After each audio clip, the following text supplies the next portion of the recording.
regards to the budget, the current operating expenditures amount to 7,225,657.50. Our post MOE is 1,600,061,229,000. And for the capital outlay, we only have 365,000. For a total of 9,301,886.50. Okay, questions?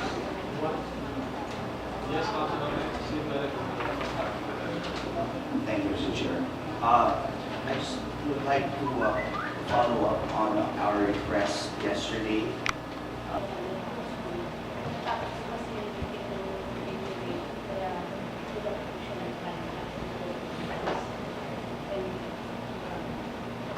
Yes, Councilor. Thank you. There's one particular aspect here which I would like to make an inquiry into. I noticed that under the MOE of this proposed budget, there was a very distinct increase with regard to the training expenses. May I please know as to why this is the case, since your primary objective here is to ensure that any kind of risk or disaster like what recently happened in Bormo, we will not be caught flat-footed and don't follow suit. Should be 1.5. However, 1.5 billion, sir. However, when we got this budget, I noticed that the remaining, it only now costs 100,000.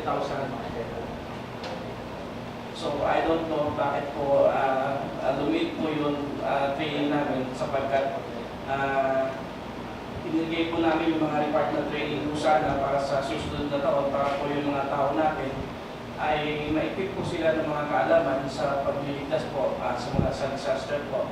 Yung nga lang po, nagulat na po ako nung nakita ko na nabawasan po yung hinihingi namin budget para po sa training. Sapagkat mga 5 trainings po sana yun na kailangan ng grupo po natin sapagkat karamihan po kasi ng mga tao ngayon sa rescue ay halos bago po lahat. Tatlo lang po yung natira sa mga original members po ng opisina at ngayon po halos bago na po lahat. Kaya nga po sinasabi ko sana na madagdagan yung training namin. Ilan po yun? Thank you, Mr. Chair. That's a bit concerning because it kind of runs contradictory because if most of the people from this particular department are new, all the more our trainings or the budgetary requirements for the trainings should be augmented and not decreased. So I'd just like to point that out. And also, perhaps if it would be possible, could we also be given a copy as to what particular trainings or what particular areas of susceptibility does Santiago City fall under with regard to hazards, with regard to how prone are we, how much at risk are we, because the budget that we allocate for this should be commensurate to the rate of risk, if I'm not mistaken. Thank you. Out of 37 barangays, we have 34 barangays are susceptible to floodings. 34. So it's not just the metropolitan central east. Yes, Your Honor. And this assessment was based on a study done by MGB, sir. by the Mines Institute of Science. Yes, sir. Therefore, that being the case, Your Honor, I'd like to make a motion that we revisit this and probably look into this more, because especially with what recently transpired with the super typhoon, and we really, I cannot stress further how important it is for us to invest in these kinds of activities. And if I'm not mistaken, Santiago City has constantly been awarded as to its risk disaster preparedness. And it's a dangerous proceeding if we're just going to rest on those laurels and not continue to support these activities. We will be doing a great disservice to our constituents. Councilor Rex, would you like to increase the budget for training? Yes, yeah, yeah. Alright. Yes, sir. For which item that we have to decide? Marami naman pwede pagtunan dito. Furniture, and fixture, 200,000.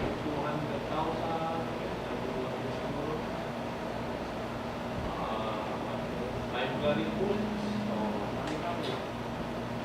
Yes, any other question? Yes, Councilor. Anything? Well, I was thinking because the budget of this particular department should really be tailor fit for it to be able to exercise its mandate. So then probably, I guess the best person to answer that would be its head. And so we are limited to this. I mean, our resources are limited, so we're going to have to work within that. But I honestly feel that the training expenses and then probably equipment, repairs and maintenance should be, you know, at the minimum at least kept at the Okay. Anyway, we still have time to study some time. Any other question? Yes, Councilor.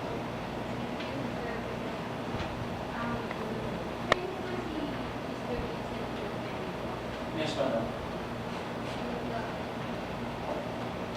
Sisigandaan ko lang kung ang sinabi ko ng Councilor. Kayo po ang head ng ARR and LBRR. Pwede sigilan na rin.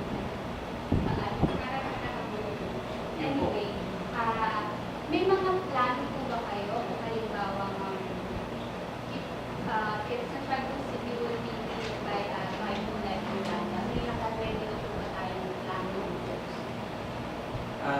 Sa ngayon ma'am, medyo siguro makapag-deliver po kami nga lang siguro hindi doon ka-sufficient yung mga in terms of sources, capacities. Kasi po, bago pa lang po yung opisina natin, so kumbaga po, lahat ng mga trainings po sana na dapat na magawa namin, mga gamit po sana, sana po makuha po namin o ma-acquire po namin. At yun kung may mga kasama po sana, kung makukuha po sana natin yung mga dating tao, na kasi po yung mga dating tao po natin is mga trade na po yung mga yun, nasubukan na rin po sila sa iba't ibang mga respondents dito po sa lalawigan natin at sa iba pa po. Kung siguro po kung sila yung mga makakasama po, kaya po namin makapag-responde kung may mga malawagang kanabilidad po na tatama po sa ating lungsod. Kaya sa ngayon po, kasi po karamihan talaga is bago, so hindi pa po ganun katagal yung experience po nila o yung kakayahan po nila para po makapag-deliver ng maayos po. Nasaan po yung mga chat? Yung na Bali po, paano po sila natanggal na po sila. Natapos na po kasi yung pag-iba nila yung kanilang appointment. Sa ngayon po, ilan po kayo ngayon sa opisina? Bali, currently we have 29 employees. Casual and job order and permanent. We have Ilan po 6 permanent and 23 job orders. Yung kung ano mo yung na-train po, kasama po ba sa mga na-train? Yung ano na permanent? Hindi po ma'am. Bali, ako lang po yung natira doon sa Na na-train? Opo. Thank you. At meron po akong dalawang kasama ko na dati po. Again, dun po sa anim ngayon, ikaw lang po yung train. Yes, madam. So, pati dun po dun sa 23 na kayo po, wala po sa kanila ang train. Meron ako ma'am, bali, dalawa po doon ay trained na, Tapos yung mga bago po ay train naman na po namin sila. Nga lang po, sabi ko nga, yung siguro pagdating sa actual po, doon pa lang po na natin masasabi na kung talaga kung handa na sila doon sa mga ganong kaganapan po. Kaya sa kayo po, train na po sila actually. Train po namin sila for 2 weeks din. Nga lang, hindi pa siguro ganun kasapat po yung training na dapat pong matanong po nila. Mr. Chair, Yes. dito po sa, ano po sa page for office equipment sa capital outlay, 200,000. Ano po pagkagamitan po? Supposed to be yung office equipment po, saka yung furniture and fixtures po. Then, may 50,000 po para sa library and books. Tama po. Ano po yung pagkagamitan ng 200,000? Ano pong klaseng equipment or office equipment ang bibilin po ng sinunod? Yes ma'am, bali po sa office equipment po, kailangan kasi namin ng video recorder, tapos isang computer po sa isang laptop po sa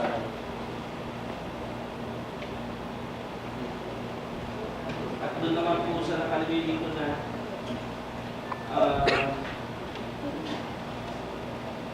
Would the, I'm sorry, Mr. Chairman. I'm sorry. Just also another one. Bukod pa dun sa mga basic office equipment, what about with regard to rescue equipment such as I don't know, because I'm actually interested in also volunteering and finding out. I mean, kayo pa ba, pwede ba kayo magbigay din ng training sa amin sa mga siguro ang pinakamaganda dyan na maybe perhaps we could look into the possibility of retaining those who have already been trained since they've been trained under government funds and then have them train those who are coming in or those who would like to volunteer because if we would start from scratch, I don't think it would be the most prudent thing to do because the mere fact that we're going to be sending like relatively newbies into a very dangerous environment wherein their metal has yet to be tested. So perhaps, Your Honor, if I could also request an inventory of their equipment so that we can know, hear from the council, what needs to be added or provided for, because at the last thing I would want to be accused of not properly arming or not properly prepared the ones in charge of taking care of disasters and calamities. So now pa lang na maswerte na nga tayo, hindi pa tayo natatama ng anumang dilubyo sa taon na ito. Eh huwag na natin nagtayo ng maabot at hindi pa tayo handa. We should learn from our mistakes. Thank you. Can you provide us with a copy of the document? Yes, Your Honor. Well, Pwede po, hanggang mamaya po papakuha ko lang po sa kukuha po ako ng kopya ng mga inventory equipments po natin para may ibigay po sa inyo. any other question to this council of Congress? Good afternoon po. Ito po ay pag-clarify with the budget officer. Meron na po kasi lumabas na guidelines on the utilization of the 5% calamity fund. And I think merong percentage doon that can be allocated for prevention, and it includes yung trainings for prevention of disaster. So, hindi siya maliit kung titignan natin yung what is presently being presented. Meron pa kung ibang possible sources. This is in relation dun sa concerned Councilor Hex na paano yung training. So, gusto ko lang po ma-clarify kaya Madam Budget. Thank you, Your Honor. Looking at the annual budget, sa pinakalikod po, second two pages sa pinakalikod, andito po yung local disaster reduction management fund planning. Ito po yung 5% na category na i-provide natin. Aside po dun sa regular pondo na department budget, dito po nakapaloob yung marami na trainings, pangbili po ng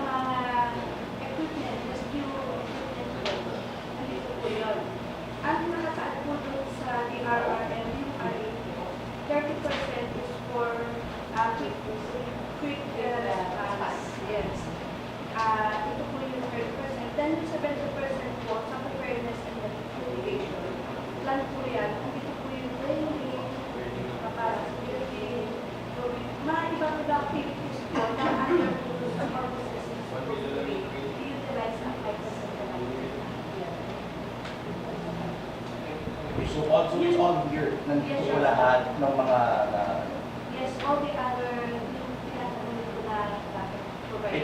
this is like the minimum compliance, or have we exceeded that, or but there's a national law that there's certain trainings that have to be attended to, and then a certain number of people should be made to.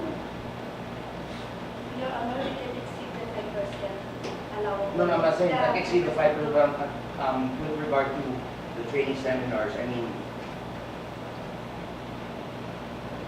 isn't there more detailed list so that we can tailor fit whatever training is? I mean, like, for example, if we're susceptible, for example, to floods, then we should focus on flood training. Or if we're susceptible, if a particular barangay is susceptible to what have you, it should be tailor fit for that, so we don't. Yes, supporting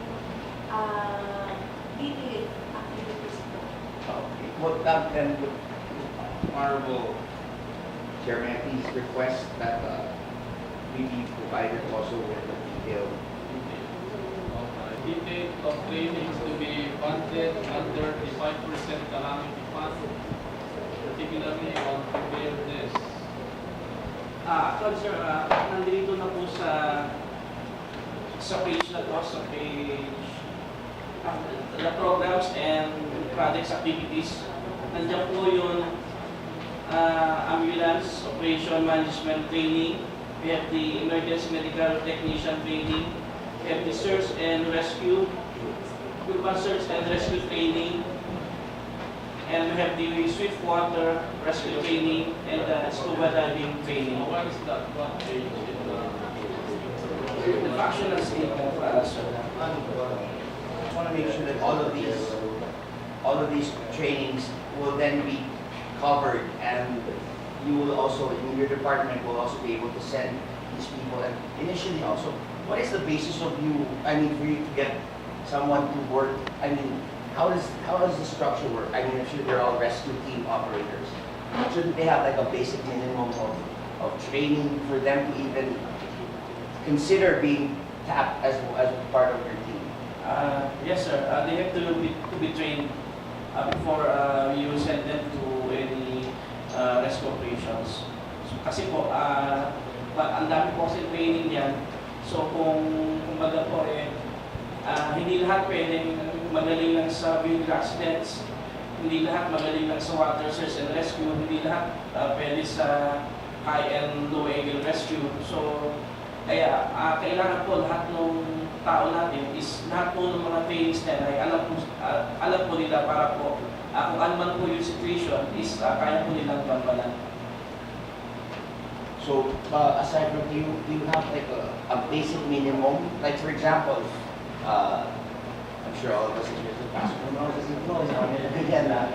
Kasi wala naman talaga yung actual, I mean, what can they actually offer? I mean, all the more with this particular department. Yes, sir. May I ask, what is the basic standard of Actually, nagigit po ngayon ang OCD. Bago po bigyan ng certificate, kunyari po nag-training po kayo ng WASAR or Water Search and Rescue, may certificate po silang ibibigay doon na kailangan po ipasa nyo yung mga written exams sa mga physical exams po na gagawin doon at sa mga activities po na kapatid doon sa training na yun. Kung pag may isa po kayong hindi nagawa doon, hindi po nila kayo bibigyan ng certificate po. So ganun po kahigpit ngayon ang OCD. So how many of you right now are certified? Sa ngayon po, bali, tatlo lang po kami may certified na ako sa trainers. Okay, you're only 3 certified, and then if, for example, God forbid, right, knock on wood, some sort of calamity hit the city, how prepared is your department right now to act swiftly and respond accordingly? Siguro kami, nga lang, hindi ko siguro ganon ka ganon ka competent yung mga ibang kasama na, pero makapag-deliver po kami. But, okay, I understand that. Probably the ones who are trained will be able to deliver, but, I mean, it defeats the purpose of this particular department because we're always supposed to be in anticipation of any possible calamity. And if now we're still not prepared, maybe we should consider that also. And maybe you could also provide us with your own assessment. What will it take to get you into 100% preparedness so that we won't have to suffer the fate of our other fellow Filipinos should that happen? Siguro po, ilagay natin yung ibang mga dating tao po natin na competent na po, trained na po, para po mas mapalakas po natin ang preparedness po natin. Noon ba, Ed, were you guys 100% prepared? I mean, all honesty, I mean, there's only two, but how well could it have you responded to a natural calamity or a natural disaster? Kung yung dating team po ang nandito siguro, panigurado pa ako na makapag-respond po kami. Sapagkat nung nakaraang bagyo nga lang po yung sa Lutuyo, although hindi man po ganun kalala yung tamang bagyo po sa atin, pero may dalawang pamilya po sa Batan na na-trap at pinakailangan i-rescue. Ang ginawa ko po, dahil wala na po yung mga dating tao natin, puro karamihan po bago na, ginawa ko po yung mga dating tao natin, at para sila po yung mag-rescue dun sa dalawang pamilya na trap dun sa may Batan. Kasama po yung mga gamit nila, pati baboy. Ginawa po namin, yung bangka po natin, gumawa po tayo ng highline, tapos kinapit po natin yung bangka natin doon para po makarating doon sa kabilang dulo. Tapos sinila-hila na lang po namin yung bangka po natin para masave po yung dalawang pamilya. My last question. Bukod pa sa mga natural calamities, kayo rin ba ay sa ilalim ng batas ay nakaantas na tumugon sa mga man-made disasters? Yes, sure. So for example, if there was all of a sudden some sort of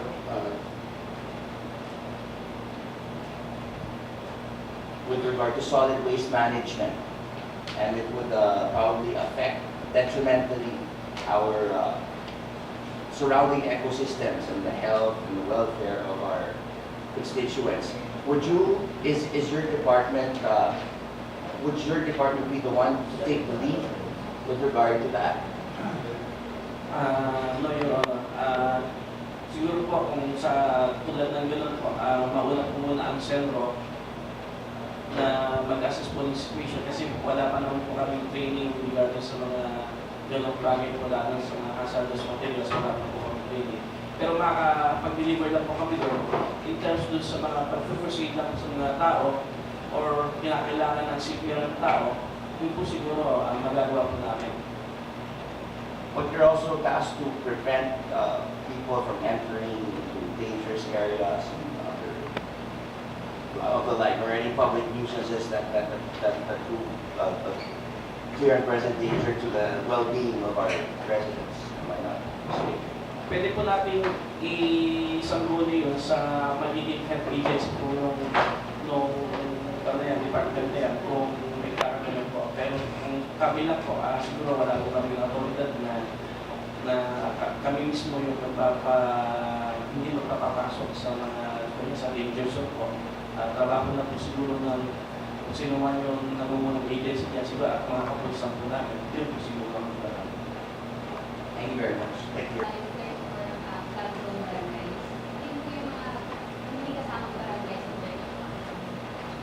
Ang sa pagkakatanda ko po, ang Balintukato, siguro po sa Jose yata yun. Kukuha na po ako, bigyan ko na din po kayo ng kopya ng report ng MGB po para mas makakuha po natin kung ano talaga yung mga bata. Kaya sa ngayon, hindi ko maalala yung mga actual na hindi ko inalot ng pagkakataon. Yes, base po doon sa pinalabas na mapat po namin ng NRIA sa kanang and DNR. Ang Santiago po ay susceptible sa intensity 7 and 8 na earthquake po. Ang nakatalya pong evacuation centers po natin ay ang mga barangay walls po natin at may isa pa na rin po sa mga eskwelahan po na kung saan po nakakaipuan yung barangay.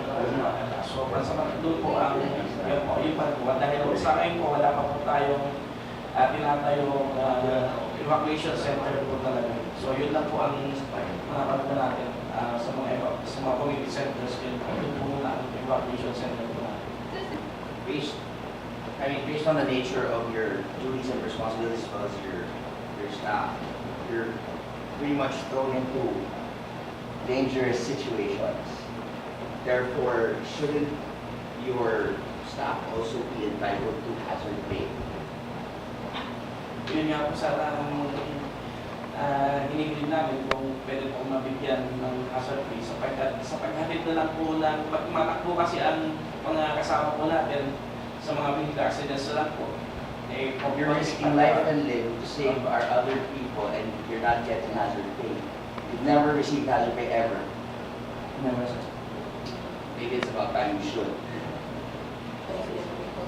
Isa lang kong concern ko, kept mentioning earlier na yung mga dati na nag-train na wala na sila ngayon. However, in your functional statement, item number 6, it says here, you have one of your functions to organize, train, equip, and supervise the local emergency response teams. Ilang taon na po nag-exist ang LERRM? Ilang years na po tayo in existence? Bali, mag-umpisa po ng 2010. Okay, so meron na tayo, magtatatlong taon na po tayo. In the Yes, case ma'am. of tanong ko po, ilang local emergency response teams na po ang mag-organize na? Actually po, lahat po ng mga barangay tunnels natin, halos lahat ng barangay tunnels natin po sa Kalunsuran ay trainin po namin sila ng first aid and basic life support. At ganoon din po yung mga eskwelahan po natin sa high school at colleges din po, tinuturuan po namin sila ng first aid and basic life support. At ganoon din po yung mga iba pong rescue groups po dito sa Jones, sa San Mateo po, ay tinuruan na rin po natin dati kaya ng first aid, WASAR, BLS, at yung recent po yung sa Jones, ang rescue team po ng Jones ay tinuruan po namin ng WASAR last 2 weeks ago. 2 weeks, yes, 2 weeks ago. And pati po ang mga trainees ng mga sundalo po natin sa Itchake po, yung mga nagpapa-re-enlist po, ay tinuturuan din po natin ng first responder training din po. Regular po kami nagtuturo sa kanila, basta po mga libre-enlist. So ganun po kadami na rin po yung mga naturuan po natin. Okay, dun sa aspecto, have you organized it? The barangay tunnels, in itself, as a group, organisado ba sila na when you say, we need the help of the Barangay Balin Tocatok Local Emergency Response Team. Meron ba tayong program? Hindi ko po masasagot yan, madam, sapagkat ang pantang po namin ay training lang po namin sila. Yun lang po ang nagawa namin. Pero hindi po kasi kami talagang nag-organize. Nung time po na yun, basta nirequire po na lahat ng plano ay maturuan ng first aid sa basic life support. Thank you. In his life, let us be a reminder to you that we have to organize, not only to train, but to ensure that these people who have undergone trainings are organized para po meron kayo mamultiply ang mga may skills in terms of disaster. So, and if I may suggest, we can maximize the various communication groups in Santiago who are all very willing to be part of the rescue response team. Ito po ay mga from the civil society organizations. Baka pwede may consider po yun. Bigyan ng training, pwede as response team po na. Per barangay ay isa sa mga dapat sana ma-organize po. One person. All right, one person, how much does it cost the local government unit to make that person an efficient risk and disaster first, whatever you call them? what are they called? The response person, the Ah, rescue person. Kasi napakamahal po kasi ng magpa-train po sa sapagkat kung matatandaan ko yung mga training po namin, umabot halos mga nasa 300 hanggang 400 limang piso ang pagkanda. No sir, buong team that consists of this 30 individuals. 30 individuals. Yes. And these 30 individuals will be after paying that certain amount. It would be safe to say that they are well trained and can be counted on in times of distress or Yes sir, yes sir. how many. Yes. So how many with these 30 people, will they also be able to pass that on to another 30 people, or will they be? Do you have to get certified in order for you to be a trainer? Are you a certified trainer? Example. Not yet, Your Honor. Sapagkat kung sa panahon po, dati po kasi, wala pa po naman itinatalagang training institute ang OCD o ang national government. So kung baga, lahat po ay basta may kakayahang mag-train is pwedeng mag-share ng knowledge, pwedeng mag-train.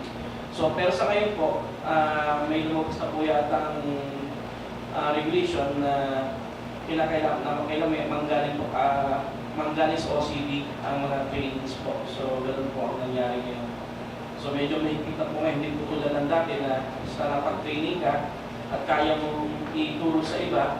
So considered na trainers ka na. Pero sa ngayon po, hindi na po may mga lisensya na pong may mga license na po talaga nagtuturo ngayon. That's why it's best that we go the right way. Maybe perhaps you should look into the possibility of yourself acquiring that license so that you can be more, we can benefit from that and maybe save our local government units some funds. Like if we get our own employees registered and licensed, then they can conduct the trainings themselves. It shouldn't be that difficult to pass. In addition to, as an answer to what argument asked regarding the organized group in the barangay level, meron po tayo kung may ang city disaster risk reduction management office, meron po din po sa barangay. DLLG po ang nag-organize. Mandated po sila, naka-organize din po doon naman. Kaya Yung po bang Central City Hazard Map, nag-i-prepare sa isang banding? Hindi po ma'am. Medyo kasya po siya kasi bali isang kartolina po kasi yung nakaprint po yung bigay na map sa atin at wala Hindi po po kasi siya pwede i-reduce, sir. pwede po siguro. Hindi ko lang po alam.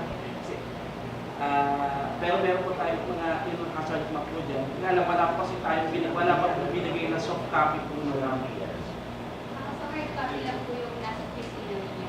Sir, Yes, meron ma'am. tayong photocopier na pwede i-reduce pwede po kayo. Kasi kung po pwede po ba na ang bawat member po ng sabihin na mapanood sa tayo, mabigyan ng kopya, hard copy ng hazard map. Para naman po pag alam po namin yung po barangay, ang po sa plan, or at least alam po namin kung ano po yung dapat namin.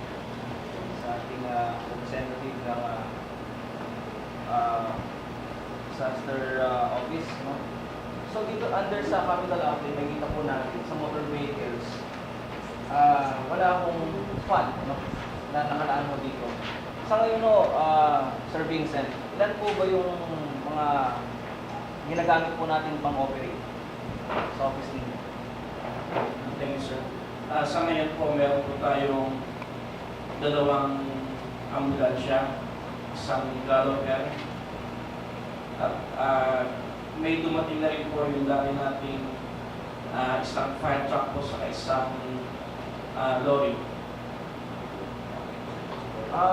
With regards po dito sa mga ambulances natin, meron po kasi akong napansin na nag-iisang grand starage na limousine na kung saan po, yung laman nito is kumpleto para po sa ating mga EMT. No? At meron naman po yung mga dating ambulansya, kung nandyan pa po, no? Na ang laman lamang po is oxygen, stretcher, walang defibrillator. May appeal, Mr. Chair, bakit po hindi po tayo magdagdag pa ng karagdagan na sasakyan na kung saan kumpleto ho yung laman. Meron itong oxygen, merong stretcher, merong defibrillator. Bakit po kailangan po nating dagdagan yun sapagkat naniniwala naman po ako yung iba sa inyong mga empleyado is mga nursing graduates na kung saan naging klase po ng inyong abang lingkod. Para naman sa gayon, kung meron po tayong mga emergency cases, lalong-lalo na po sa mga CVDs, cardiovascular diseases, heart attacks, bago po maidala sa hospital, ay mabigyan na po natin ng agarang lunas. So, yun lamang po, Mr. Chair. Yes, on that topic, Jay, we can, yes, Gusto ko lang po mag-clarify kasi if my memory serves me right, nag-supplemental budget po tayo. There was an allocation for purchase po kung ang nagkamali or is a request to PCSO for an ambulance. Siguro ma-request tayo hindi po ng budget po. Actually, ang process na po yung pag-purchase natin ng ambulance.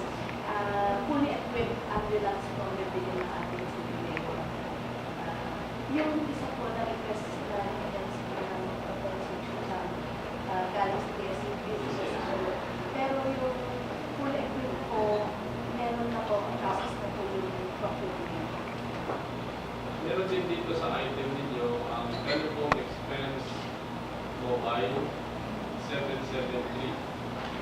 Code 773.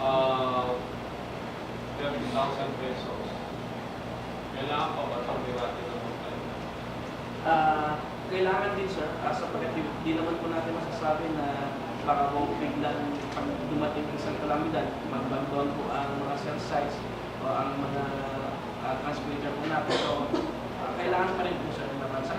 Sa ngayon po, ang piece of communication po natin sa OCD is yung cellphone po. Okay. Yan bukod sa landline. Yes sir. So kung tinatawagan tayo ng OCD, cellphone o landline, Sir, pardon. cellphone ba o landline pag tumatawagan ng OCD? May cellphone po, may landline din po sir. Di ba kakayaning landline na lang para mag-maximize yung landline? Pwede po siguro. Kanino naka-issue yung cellphone na may budget na 30,000? Bali, nasa office lang po yun sir. Standby po siya para tumanggap po ng mga iba pong tawag po sa galing sa mga kunyari may mga accident po may mga vehicle accidents po. So yun po yung mga tinatawagan nila na mga numero po. Alright. Kung meron kayong cellphone ba, prepaid o postpaid? Bali, niloloadan po na namin sir. Prepaid o postpaid? Prepaid po. Prepaid. Magkano load siya sa isang buwan? Mga nasa 200 po yan. 200 per month times 12 months. So that's 2,400 pesos only. Correct? Yes sir. Hindi tayo abutin ng 30,000. Tama? Yes sir. Kaya sir, baka po kasi ang sa pagkakalam po dun sa pan is parang para po makasama na din yun sa parang sa internet, parang yun po yata yung pagkasino. Yes, but internet is covered by account code 772 and 774. We have 75,000 for that. Bukod sa cellphone. Yes,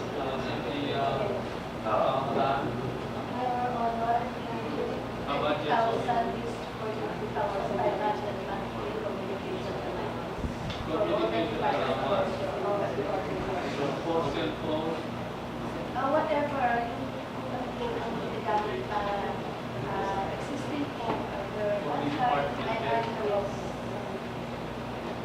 can we cut on that? Ano po?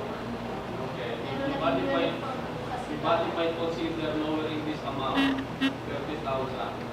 Anyway, pinantay naman kayo. At pagka may tumatawag din naman, hindi naman siguro kayo nakikipag-text ng mga kamaan doon, na nakikipag-tawagan, di ba? Puro kayo tinatawagan. Pag-text man kayo, okay, we will be done before we So if I will take note of that, we will be making the deliberations of this. Account number 773. Printing and binding expenses. Para saan po ito? 781. The amount of 50,000 pesos. Ano piniprintin yung binabayad sa 50,000?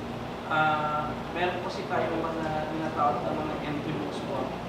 Entry books. Yes, sir. Para po dyan sa Gawad Kalasal, saka doon po sa Scene of Disaster, prepared na po na Ilang piraso po yun? Po, 100, 1,000. dalawa lang naman po. Dalawa. Magkano printing ko? Hindi ko po masabi kung magkano po. 10,000, 20,000. O sobra ito 50,000. Hindi ko po kasi alam, sir, kung magkano yung sa printing, kung magkano nga gastos sa kayo sa binding. Kasi po, iba naman po ang nagpa-binding, ang may office sponsor na gumagawa po ng binding ng mga entry books po. Dito, ang dami namin binding sa SPSEC. Pagkano lang yung budget namin dyan. We would request you to come out with an exact figure on this, 50,000.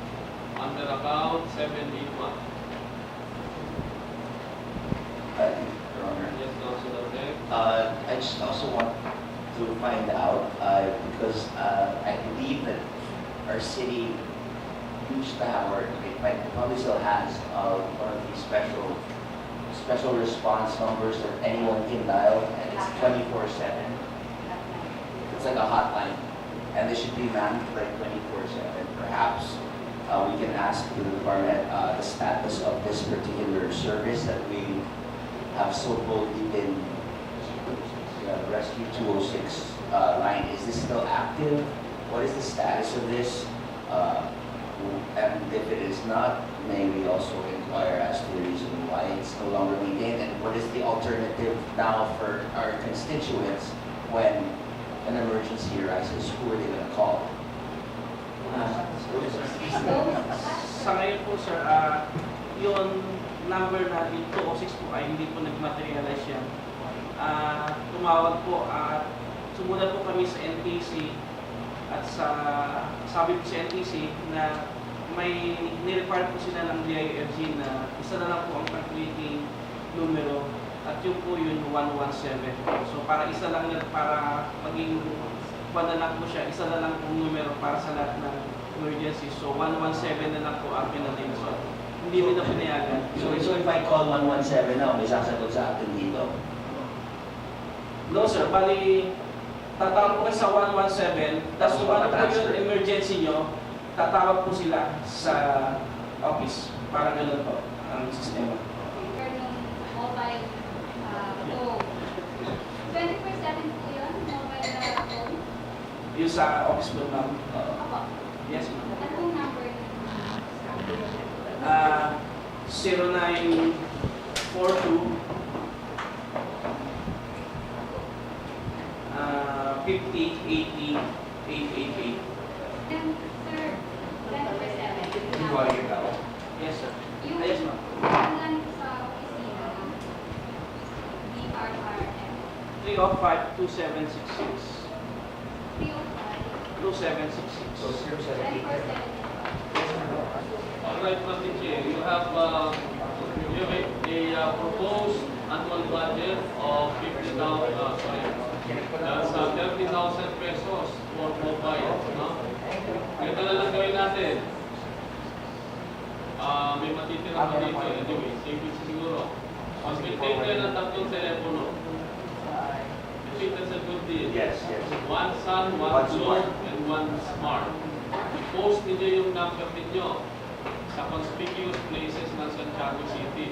Number na disaster response. Hindi na namin babawasan to. Thank you sir. Yes sir. Okay. Sa 30,000 pesos. Yung printing, you submit to us yung exact. Estimate nyo na lang kung tatlo. Sabi ng dalawa, gawin nyo ng tatlo. Magkano ang printing, magkano binding. You submit na to us. In addition to the inventory of equipment requested by Councilor Heps, hazard map requested by Councilor Brenda. You do that. I'm not Yes. asking for that. year. We have library books for 50,000 books. Para po sa mga reference material po namin, para po sa mga magbuka sana ng EFTs kasi medyo may kamahatan po yung books lang sa kayo. Iba pong mga libro, mga reference po habang sa rescue sa ating units po. Okay. Provide us with a copy of a list containing the title of books and the amount. Any other question? Any other question? Probably also maybe we could also include a yearly program, like what you intend, because it's not just a response, but also risk management, so it's prevention and mitigation as well. Perhaps we should also look into the possibility there we can transfer some of the funding where we can already start training first responders in the barangay level. I mean, like, even go to like schools, because when they have that in the United States, like you have the risk management teach them basic skills in first aid and behind the maneuver and all these other things. So perhaps we should also look into that, and it would most probably lessen the stress on your part and the responsibility on your part if the people themselves already know how to handle, certain situations. We will do that, sir.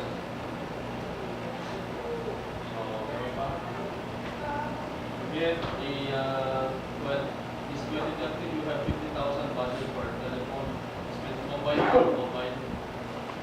Bukas, bumili na kayo ng tatlong telepono, pero pa kayong pera na titira dito. I-post mo na rin yung numbers nito. All of you, pag-overseas you. You do that. Yes, sir. Actually, sir, No more explanation, that's all right. Yung kung 5,000, The 50,000 for this year. yes, for 2,000 for 2013, ang budget nila ay 50,000. 2013, 30 mil. Pero sa akin, 50 mil ang budget. Yun sa mobile, Your Honor, ito po kinukuha yung two kind na privilege ng Department of Communication na naman. So, naka-payroll po yun. Nakapira pa. Kasi Opo. okay lang yung Tapos pila po namin yung ganun. Pwede. yung telephone expense po, yung sa regular na linya po na pang-office nila. Kaya ako, which is kasi po, yung 15,000, kasi po, hindi po ba lumipat na tayo sa PLDR, mas malaki po ang monthly. So, you want to increase this telephone expense? We will get some from other maintenance or other things. Maglipat tayo. Kung tumaas dahil PLDG, sige maglipat tayo. Tumaas na po yung proposal, Your Honor. Tumaas na. Opo. So, Kasi 35 na po, from 15 po to 35. Yes. Oh, 20 pa sa cellphone expense. Kasi ganito yan, binibigyan tayo ng privilege, communication expense bilang department. But we, councilors, may wala tayo dito. We use that dahil konektado sa trabaho. Sa amin, we use that sa pagtatawag. And we will require that also kasi ganun din sa disaster. Kaya kayo tinatawagan dahil may disaster or communication din sa cellphone. So kaya siguro yung tatlong numero. Yes, sir. Globe, Smart, and Sun. Yes, sir. Actually, meron na kaming dalawa, sir. Isa na lang. Post Yes, nyo sir. na rin yung numero nyo sa publiko ha. Yes, sir. Okay. Okay, thank you very much for your presence. Post me. As of now, sir, meron po kaming 45 permanent employees sa our department. And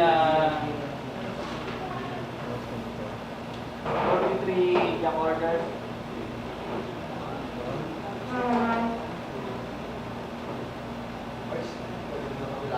Ayaw ko nga pala, kahit hindi. Kahit hindi Sorry, sir. First time ko lang din po mag-depend ng budget. Pasensya po. Ako po pala si Security Officer Edwin Rojas. Ako po yung naiwang ranking employee sa depot po. Rojas. Yes, sir. Dapat tigro mo kasi. 45, German din, 43, Japan. Yes, sir. Di ba dapat ang kapatid nyo? Compliment ninyo. Sir, according po dun sa ginagawa ko pong proposal, yung sa mga tao po, kasi meron po akong ginawang yung organizational chart, ang kailangan po na tao sana ay 240. 240. Yes, sir. Parang yung disaster na Oh, yes. dapat BBC ng ano eh. 240. Ilan ba dati? Sir, noong previous administration po, nagkaroon po kami ng 155 strength. Hindi po ako nakamuli. Puro JO po lahat yung ibibigyan ko lang po kayo ng overview, sir. Lahat po kasi nung nakasama namin noon, puro JO po, 11 lang po kami naiwan na permanent. Bali, 12 po pala pati yung utility. So, nagagampanan po namin yung tungkulin namin noon kasi nga po, ang trabaho po ng JO, 7 days a week at 12 hours duty po yung trabaho. Nung naging permanent na po, medyo nabawasan nga po yung manpower kasi nga po, 5 days duty lang po at 2 days off po yun. Including ng holiday po. Pero yung holiday po, hindi po nababayaran sa amin yan. Sir Ross, ano po hindi naman trabaho gumawa ng pero yung question ko, para makatulog si gagawa yan ng pinag-traffic. Napaka-traffic ngayon. Ang saan ng medyo. Kasi dito ako nakatira sa Malbar. Yes. Kapunta ka ng sitio, kailangan na. Doon po kasi sa naging problema natin sa ng mga previous years nga po na hindi natutukan yung traffic management kasi po wala po kasing isang unit head na talagang nagtindi na po ng traffic ko. Dahil na rin po sa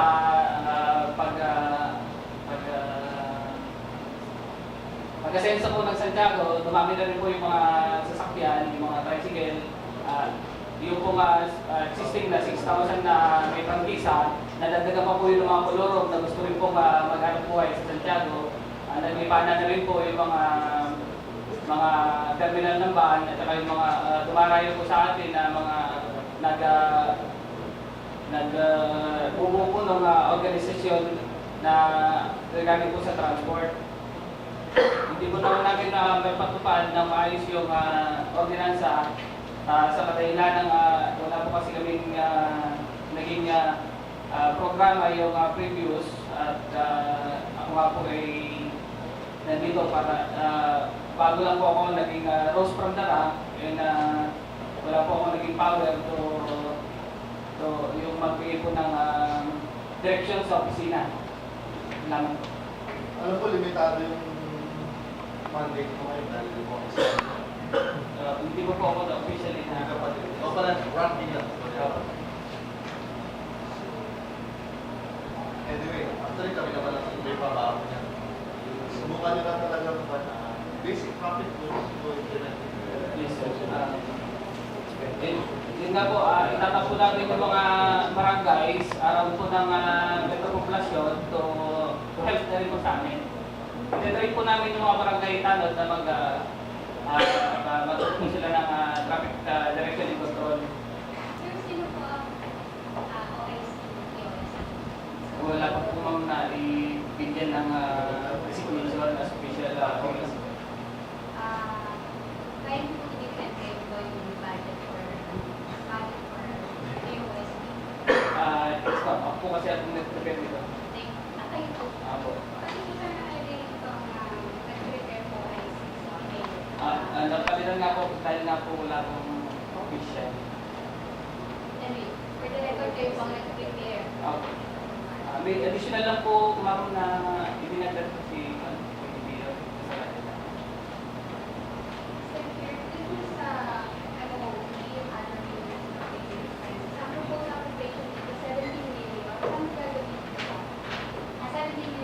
Yung Nasa baba.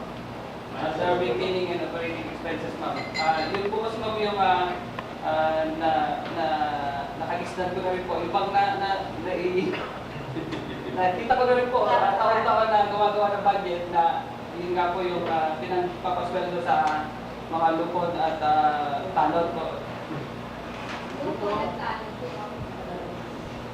How much po ba binibigay sa May computation po dito ba? Sa lupon allowance sa Your Honor, sa 611 na lupon, mayroon po silang taga 1,000 each per month po kayo. Magkano? Ilan yun? 600? 11 po na lupon, 1,000 po, each 2,000 pesos. Sa tanod allowance naman po, sa 485 na tanod, 1,600 each po. Tapos po, meron po siyang sweldo, tapos nabibigyan pa siya ng labor fee. Hindi ma'am, sa pagkakaintindi ko po, yung biyahe po na mga ibang personnel, dito na po magagaling yung sweldo po nila. Hindi po sa personnel. Ulitin po po sir, labor of the post personnel. Yun po kasi ang pinipin ko. Mr. Presiding Officer, baka po pwedeng mas ma-explain sa atin sa general budget. Ito po ay 969 rule po.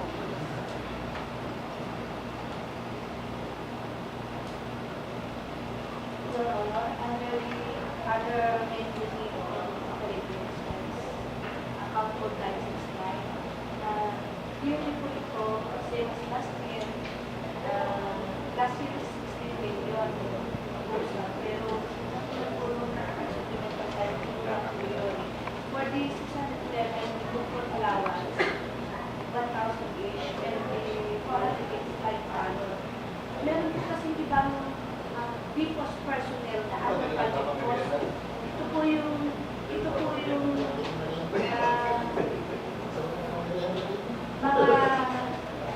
mga lukuan po, limited time lang din sila na hindi naman employment kundi pagkulang po personnel ng BPOS, hinahayag ko lang po sila para dun sa mga may special na mga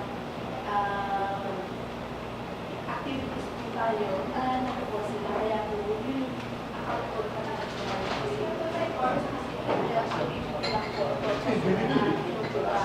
kaya po sa nasa other services account po yung account na nilagamit sa mga pagbabayad po natin sa labor cost ng mga empleyado hindi po regular ang nagiging status nila na hindi employed sa Sibagawa.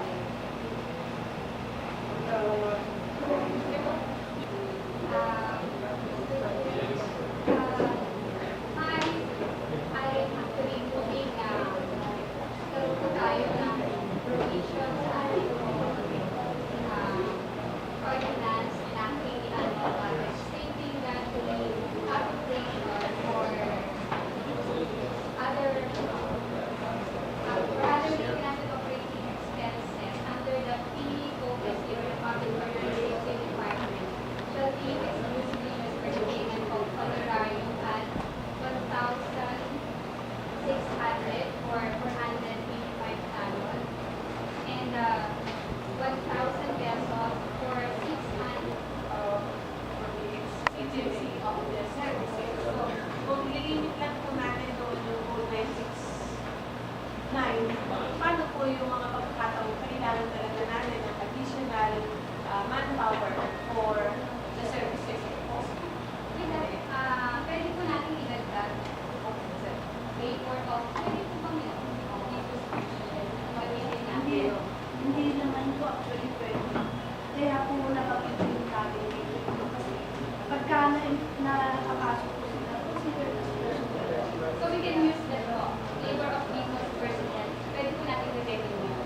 Yung account code naman po mag-matter dito kasi pagka in-employ, kinuha po natin yung service nila, contract po, may contract of service po tayo na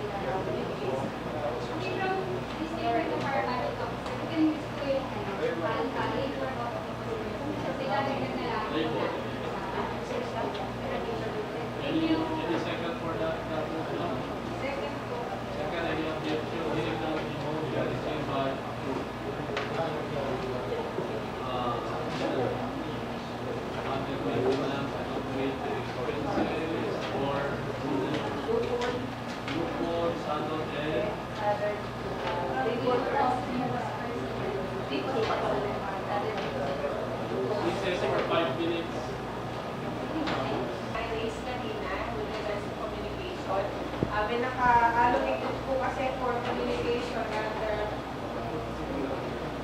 Code 773. Lumalabas na ito po ay regular na binibigay sa mga department head. Diba? Now, sa case po ng posting ngayon, dahil walang department head, kanino po napupunta yung communication allowance po na ito?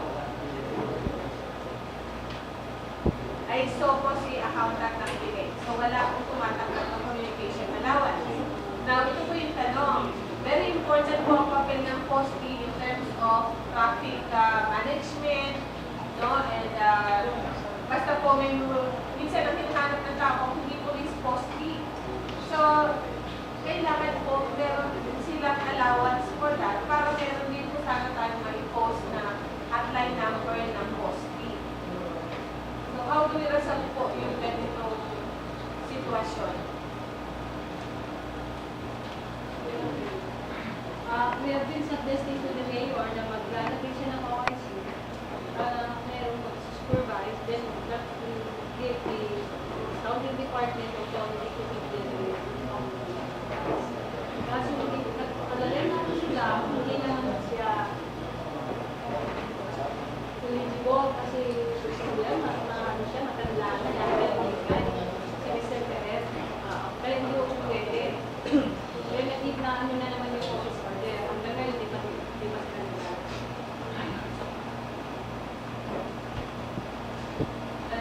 Follow-up question. Since we have a personnel from the ranks, the likes of Mr. Edwin, is he qualified to be an OIC? Pwede po, pwede qualified po siya. Only, expression po kasi ng mayor po yung gala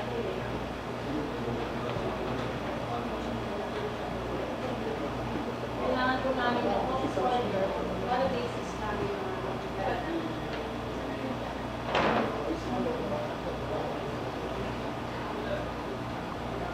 Yes, any other question? Yes, Councilor Antonio.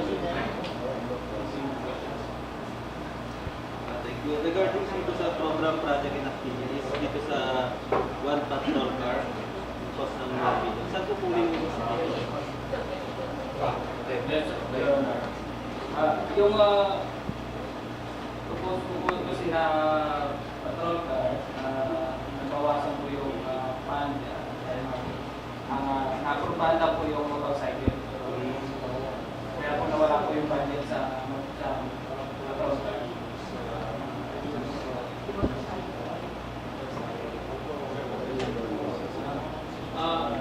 Captain Chief, ito po ba yung nasa motor vehicle account under 241?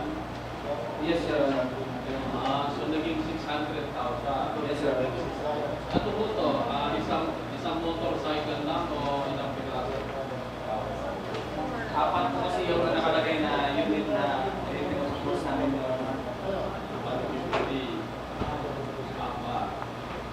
Ano mga klase motor po yan? Ang preferred po sa namin, Your Honor, na makuha yung mga madali pong pilang piyesa, yung patulad ng previous na talaga pong hirap po kami na mag-maintain na ng posting. On the TMX po, ma'am. Kaya po yung mga Yamaha na So, hindi lang apat. yes, Your Honor. Sa justification ng kami ng tape po na hawak, hindi po kasi ang gamit na Any other question? Yes, Councilor.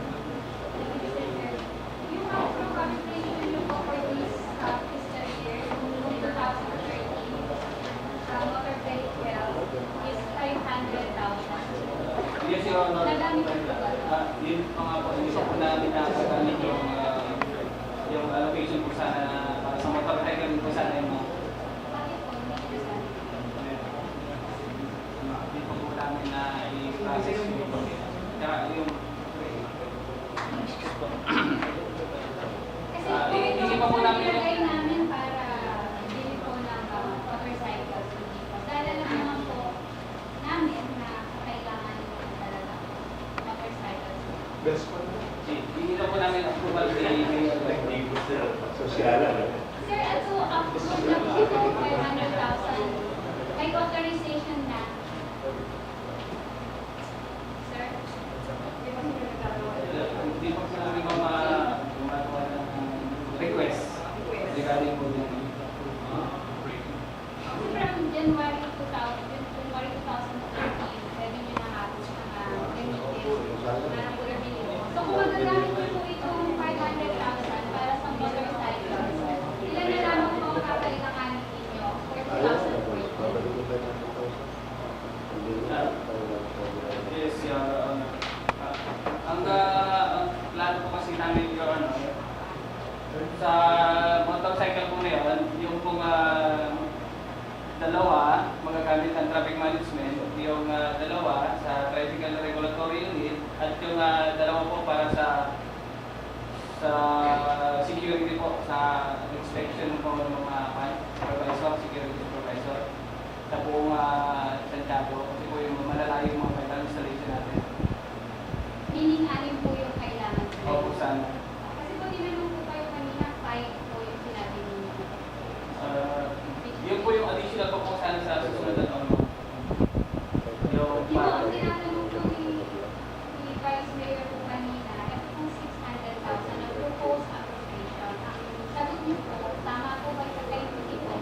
Dahil po, gagamitin niyo po ito para bumili ng 5 motorcycles. Yes, Can you ma'am. volunteer? Tama Yes, po. ma'am.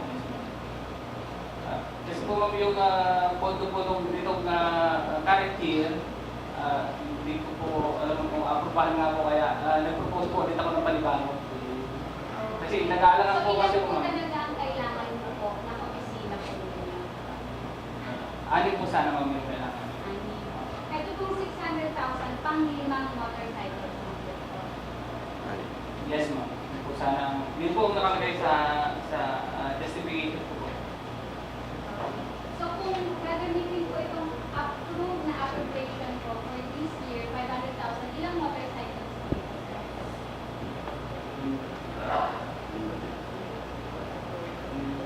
Hindi ko po sigurado ma'am kasi nga po yung Yung kung sa justification po ninyo, pwede Yes, po ma'am. gamitin. Kasi yung 600,000 po, ang sabi niyo po 5 motorcycles po ang gamitin po nito. Yes ma'am. So yung 500,000 po, ilan po motorcycles? Ang gamitin niyo po yung justification niyo po din sa 600,000. Nakakabili po ba ito ng 4 o 3 lang po? Sa estimated cost po na nandito ma'am, 93,000 po ang isa. Okay, so makakabili po ng 5. Opo. So kung gagamitin na po, kasi po ito, approved na po ito makakabili na po ng 5. Pag nakabili na po kayo ng 5, meaning po, isa na lang po yung kakailangan ninyo for 2020. Opo, sana. Parang kulang po kaya hindi po nakabili. Mr. Chair, pwede ko address Representative Enriquez. Kakailangan niyo po kayo ng patrol car. Ano po mas kailangan ninyo? Motorcycle po o patrol car? Your Honor, mas prepared po sana namin na magkaroon mo ng motorcycle. Motorcycle. Maaari po ba nilang gamitin? Address again to the budget officer. Maaari po ba nilang gamitin kung 500,000 po para pambili ko ng motorcycle? Yes, sure. Thank you. Thank you. Same account po din po. Itong 2013. Yes, so po Kung din. 2013. Kung nag-justify po nito kay Mayor na kailangan na po nila na po hindi. Pero as proposed po kasi na sila patrol car gusto nila. Pero kulang po. Kaya siguro po kung ma-approve ito tsaka po yung last year, yung parang 2013, siguro po ilang po isang patrol car yung dalawang motor lang para po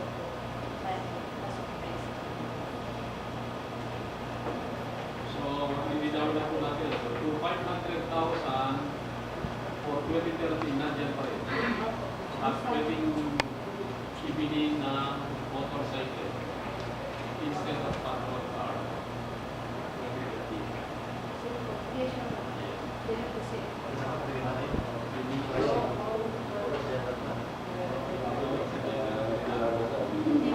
continuing appropriation of capital. Yes, capital.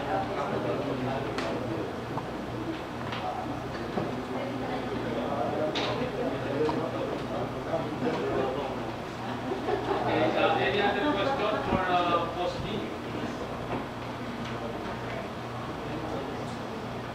Wala na? Okay. Yes, Councilman. Ito po sa account to 229, communication equipment. Ang proposed appropriation po 400,000. Ano pong bibili natin? Your Honor, ito po kasi yung nakita ni Rio na kakulangan namin. Yung pumisita po siya dun sa aming kusina. Nag-ayos po ako ng mga communication equipment. Sabi ko nga po, sira na po yung mga iba. Kaya nilagay niya po ng 400,000. Ano pong Ang mga portable radios po yan ma'am at saka dalawang base radio po. Base radio. Pia Macaso, the City Market Administrative Office.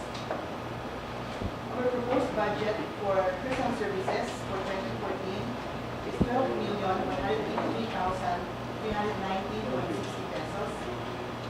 For MOOE, we have 2,555,280.40 pesos. And for capital outlay, we are proposing a budget of 1,361,400 pesos. Tapos yung taon, kung gaano po ang bigyan ng public fund? Kasi baka mas malaki yung pasweldo. 16.1 billion. 16 point.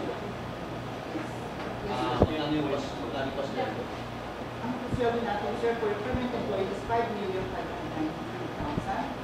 But, sir, may mga unfilled positions po tayo. Actually, we have 36 material positions, 6 surveillance filled, and then we have 1 employee who's also retiring this year. So, bali 29 na po permanent employees natin. So yung 16 million na profit test natin. Kasi more or less mga 10 million na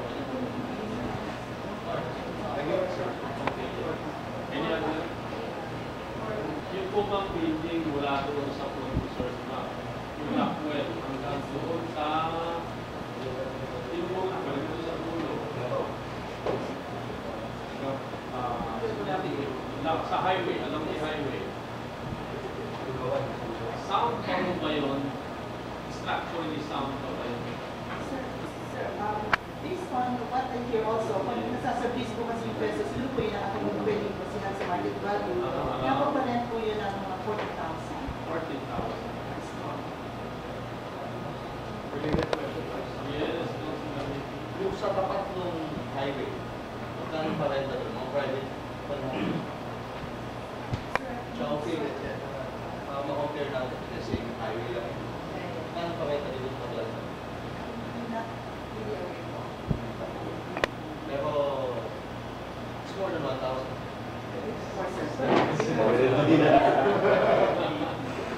I think we should also try to determine it's the same road. You can use that as a basis. we are asking you that question kasi namang problema kami sa mga discord. We have not yet report there. Still in 2011. Doon po sa Tony Ross papunta, magkano ang rentahan doon? If you have any idea, and of course, I know sa butas. So, 40. 40 is the service rate. Yes, amazing rate. Yung iba, bago pa po sa along the highway na. Ang design po ng ating building sa particular yung Lockwell natin, also yung old buildings, bali, join po siya. So it has to be back to back. Pero most of the time, yung ating mga storeholders, kino-close nila yung their account. Kasi ang reason nila minsan sabi ko mas maganda kung open siya para pinag ng tao. Pero para kung makatipid din siguro sa mga security, lalo ng mga tawan pa siya. Okay, so yung 40,000, yung is yun, isang side lang. Item code 761. When we everything for tayong Medicare, we have this enhanced budget po na allocate tayo na 397,000. Actually po, I'm sure na last year, yung po sa year 2013, hindi namin masyadong nagamit. Okay, 428,000 na budget. Kaya napansin niyo po mga kaling, medyo ginabaan po namin ngayon. Hindi yung aming actual appropriation dun sa aming 2 dump trucks and 1 tricycle. And also, nag-allocate po kami ng konting budget for the packing machine and for the CHO ambulance. Packing may actual contribution.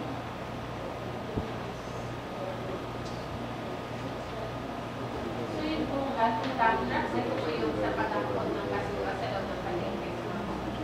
Yes, kung naman yung basura sa loob ng palengke at pag-dump po natin sa dump site sa San Jose. So we have two dump trucks po yun. Yes, sir, may dump trucks. Ang code 815. Ma'am, ano po yung other structures na kailangan i-repair? I mean, clean ang mga ibang.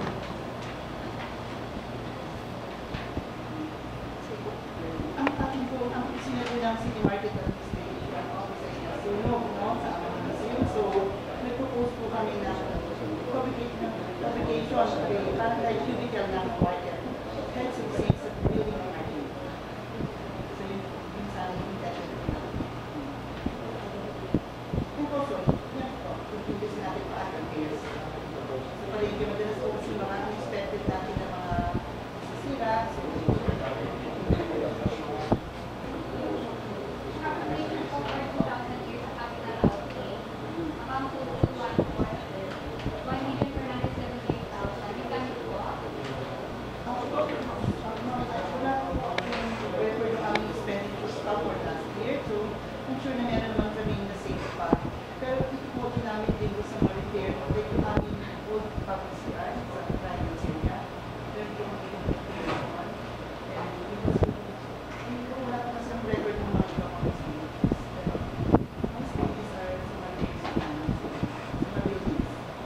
Gutters. May proposed application po for office equipment na amount to 511,000. Ano po ba ang bilhin natin sa office equipment? Ang malaking amount po dito for the CCTV na nasunod po. So, we might sana po ma-activate natin, ma-restore ulit natin kasi malaking bagay po mga kapatid. And also, nasunod po lahat ang aming furnitures, including our tables and chairs. So, kaya medyo mapapasinisip po medyo tumaas yung aming gamit sa furnitures and space. Ay, naging sa account po for one.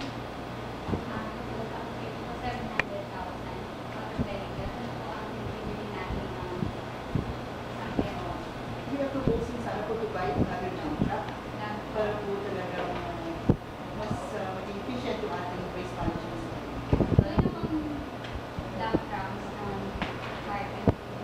Actually po, hindi naman kami dati sa sentro ng dump truck. No? Pero, for the month of October, nagbibigay sa amin sa atin ng 2 dump trucks from Intra. Ito daw ang So, dump hindi pa po trucks. naka-MR sa market yun, pero we're using it na kasi po ngayong holiday season, medyo mas madaming volume ng business. Kailangan po ng isang We need one for exclusive example, gamit talaga ng kami. Bukod po doon sa Lakwen, ano pa po ang content structure sa market? Sir, yun po ating pinungan sulod po at the building will be required last October 1, 2012. Tutuloy po ng March 1, first ang mga museum, and yun din po mga dating tasting at ikaw po si Matt Service. Ano ang Pangaliban Street? Okay pa naman po yun. Sa Pangiliban Street po, totally severely damaged po ang Mark 1 building. Yung JC mga Price. sa gate 1, okay pa naman po. Okay pa naman po. Yes. Company na yung City Market Administrator, ito po yung mas higit na nakakalaman. Ano po ba ang magandang ilagay o palit po sa nasulat na mga commission? Kayo po ang nakakita sa araw-araw na sitwasyon. Ang kulang po sa atin sa paligid, nakikita naman po natin kasi ito yung parking space. So, pero hindi naman sa parang level parking, may mga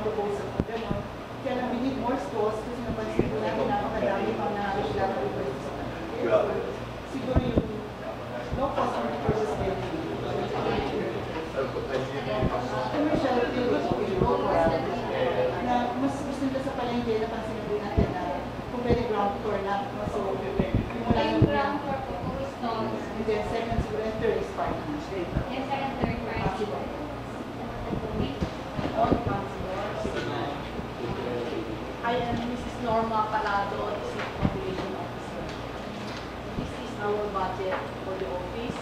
Under personal services, we have 4,284,945.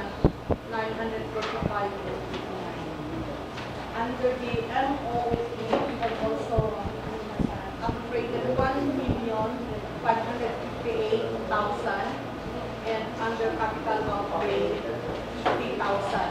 With the total budget of 5,892,945. Just a few questions. If you could just kindly enlighten me as to the scope and authority of the City Population Office. Is this like the counterpart of the National Statistics Office? Would you say that would be an accurate comparison? It's just partial, sir, because the population office, this is the population management program for the city. So aside from just keeping track of our local residents, you also are tasked, or your office is tasked to handle other planning? Is that be the correct? Planning under population programs. Population control, no, not necessarily population control, but management. management. That being said, would it be correct to say that the responsibility or the function of data banking, like for example, with regard to social demographics, of which all of the local government its programs should be based on the most recent data, would it be proper to say that this should fall under your office? This is just one of the functions of the population office to have the data banking. Do you currently have that data banking? Is it up to date? Do you have the proper or the needed materials, personnel, especially equipment, so that we can be up to date with regard to data banking services? So what we have data banking are the population development data, or the PACDEV indicators. This is what I'm trying to find out is if, because if this responsibility falls under your office, then you should also be properly given the opportunity or the resources in order to fulfill these obligations, because it has been glaringly obvious that we do not have an updated data banking system citywide. I think the last, I was PPO, the last statistics we actually had were 2004 or 2008. And I know we have limited resources, but the thing is, how can we make any intelligent decisions with regard to where we want to structure our city in the next, for the next few years, if we don't base it on the accurate and most recent data?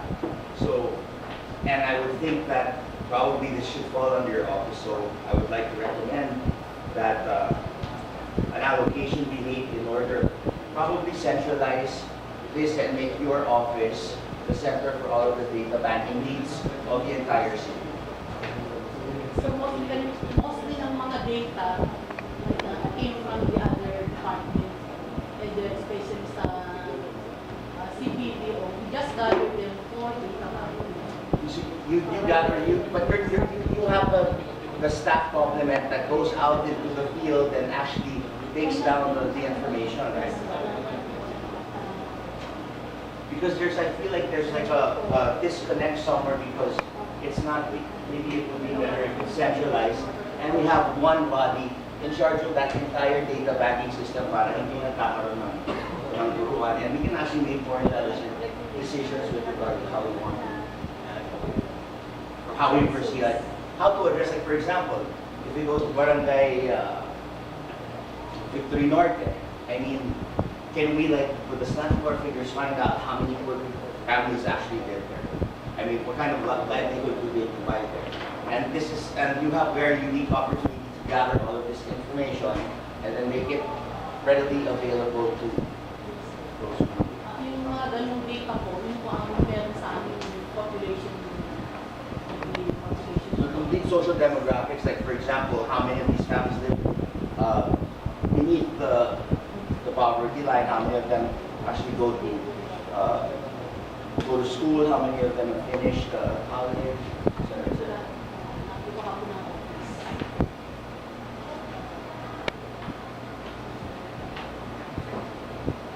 Because when I had a meeting one time with the CPDO, and they were saying that it should be your office that should handle it, and that's what they were recommending. Available data that we have at the moment pertaining to one of the objectives of your office as to the establishment of data bank for program operations. So we can have a baseline data for any purposes that will serve us kung ano na po yung available at the moment. So we'll know whether we need to fund the copy of more. Actually, ma'am, meron din kami mga data yung namin nasa namin ng 27 public papers na pwede kong makuha sa office. And this is how recent is this information? So we have those How recent was this the latest survey that was taken to get these their indicators? When was the last time this was actually taken? Was it 3 years ago? Was it? yung population, nagtitipay ko kami sa national census, then sa barangay, we are doing, nag-census po kami 5 years ago yata, but we are planning to have another census for this year, for 2014.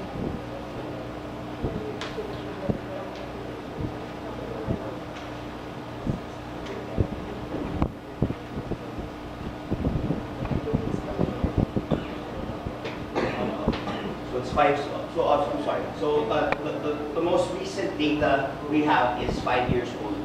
No, depende sir. Yung population, national, we have yung last 2010. Then yung mga barangay po, 5 years ago. So, kailangan kong mag-update kami through our barangay population workers. Do you have the adequate computerization or the equipment in order to keep up with the present times? Sorry. That's what I'm trying to gear towards. Yun nga po yung gusto sana namin Ayun. nasa office, yung lalo yung internet kasi wala nga po. Hindi po na i-request yung previous year. So, we are planning really to have that.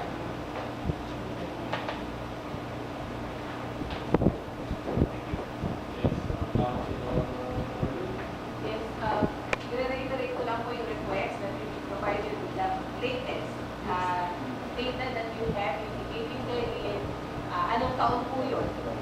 No? 5 years. And last year po, meron din tayo mga sa program po kasi nila functional statement nila. Kasi every year yan sa meeting yung functional statement. So, if you will tell us that was 5 years ago, then what happened with the gap? What was the intervention? So how do you plan? Kung ang basis mo lagi is yung 5 years ago.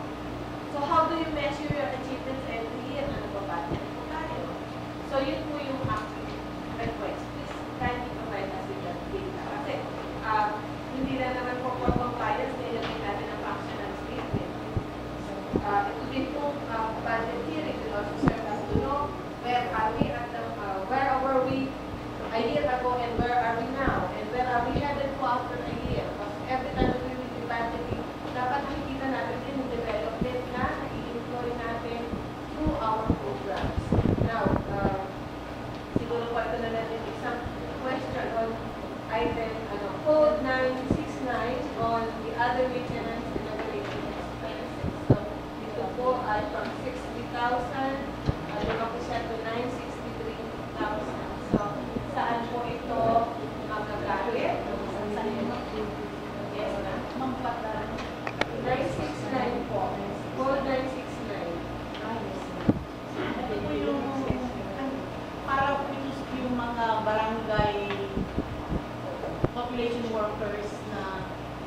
mag-serve for this 2014. Actually, meron din po kami sa barangay, pero they are barangay paid. And nag-hire din sila ng other population workers for the city. Thank you. This is just another thought that I just had because looking also at the mandate, you should also be working hand in hand with the previous department, the disaster and risk control, so that once they have already designated those areas of concern, through the help of your office, they can already determine how many people are living in that particular area of concern, and what is their demographics, like how many children are there, how many poor families are there, and so on and so forth. Because it's not just the matter of numbers, but also their ability to, comprehend, these things and how we are supposed to react to them and communicate. Actually, we have the Population and Development Coordinating Committee to work and collaborate with the Population Office with regards to those matters. So there's already an existing mechanism that does that. What was the most recent findings of this particular mechanism? Sobrang, pag may program po kasi ang Population Office, yun po yung pinag-usapan sa PDP. Kung ano yung darating, kung mayroong population activity, doon po nagko-coordinate yung mga members ng community. Agriculture.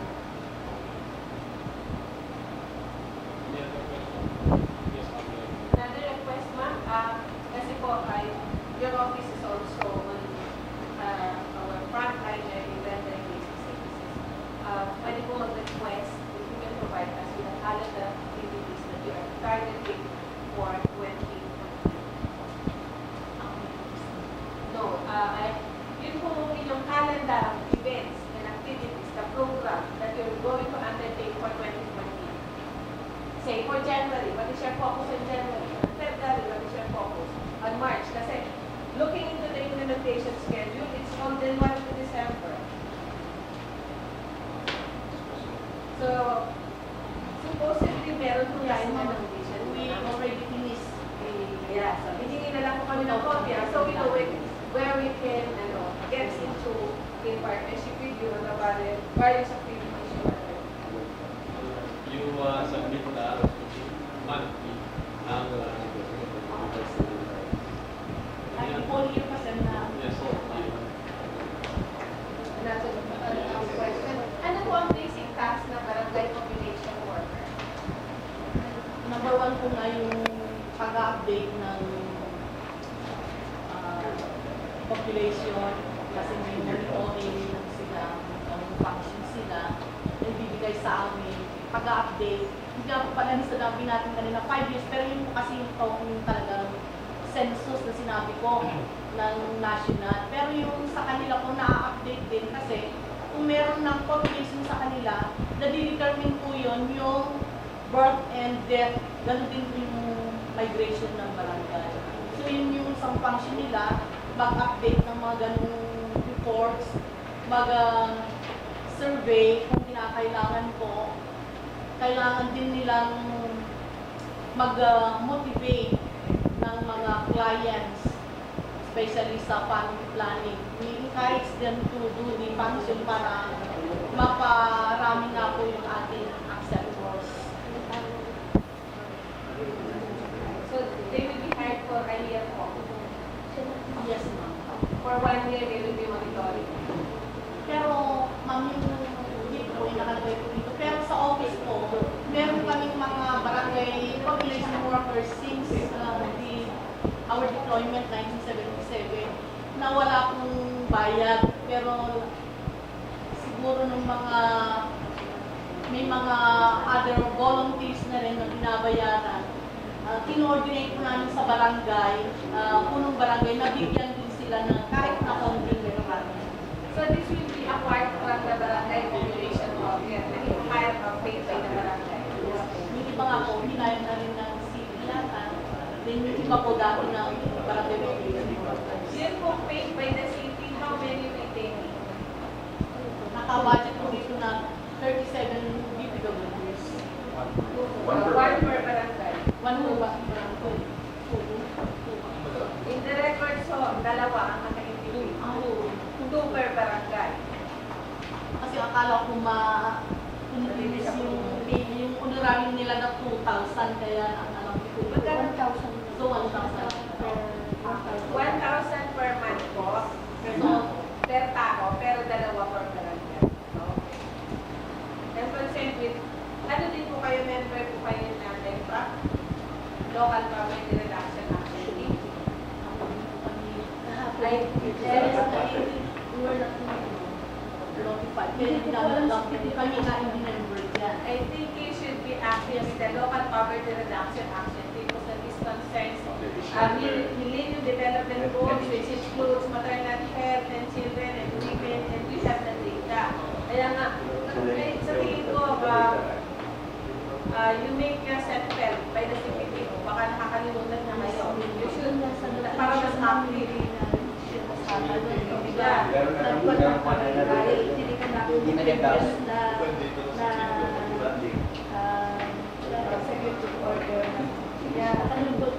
Yes, kaya parang hindi ko kayo yata nakakalala nila. Okay. Napakahalaga ng data na ibibigay nyo. For example, one of our concern as legislators here, yung teenage pregnancies, can you give us data about that? Anong interventions na gawa natin? Meron po ba tayong studies na nagmumula itong mga batang ito? Para proactive po sa do you have to tap that? Region map. OMG. We should also have. We will be seeing that there is in our school for improvement. So, we see it. Ang budget po ninyo ay tumaas ng 107 at ang pagtaas ay nasa other maintenance and operating expenses. With the exception of ilang item, dito tumaas. Wala na sir. Wala nang tumaas. Ito lang Nakalimutan tumaas. po doon sa account code 755. Other. 969. Yes sir. Paki-explain po yung pagtaas. Para sa Good afternoon, Your Honors, Sir Madam. I am Philip Ines, City Assessor. Okay, order. I am presenting our Okay, proceed. I am presenting our budget proposal for You proceed. calendar year Yes. 2014 for Yes, your we have a copy of that. consideration. We just accept Sir, it. I'm now under 755, an increase of 150 for the procurement of under 969, an increase also of 100,000 appropriation for the unprojected Para sa supplies, increase na yun? unprojected office supplies needed Yes, for para the sa yung increase na yun. but yung mga concept, yung mga procurement ng mga kasi yung ink sir, yung ink ng computer sir kasi doon nanggagaling ko yung mga printing po sa na natin. At saka kasi essential important po yun, lalo na yung engineering sa CPT doon lahat nag-print ko yung mga maps ko. Okay, questions? Alam ko, i-coordinate po procedure. There are plans for yun po alternate road. Opo po, doon po na. Pinukan po sa akin yun. Yung mga maps ko. Yung mapa po sa alternate road, yung doon po nagagaling. Pwede po ba kami makahingi ng kopya sa Anytime. mga, yung mapa po na naka-indicate doon, yung proposed alternate road Opo, anytime po. para, Ano po, nag-iisa po ba yun? yes po. Okay. You provide that. Yes, sir. Bukas. Opo. So, meron pa tanong sa assessor.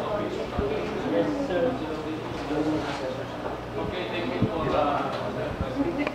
10 po lang. 10 po kayo. bawasan natin.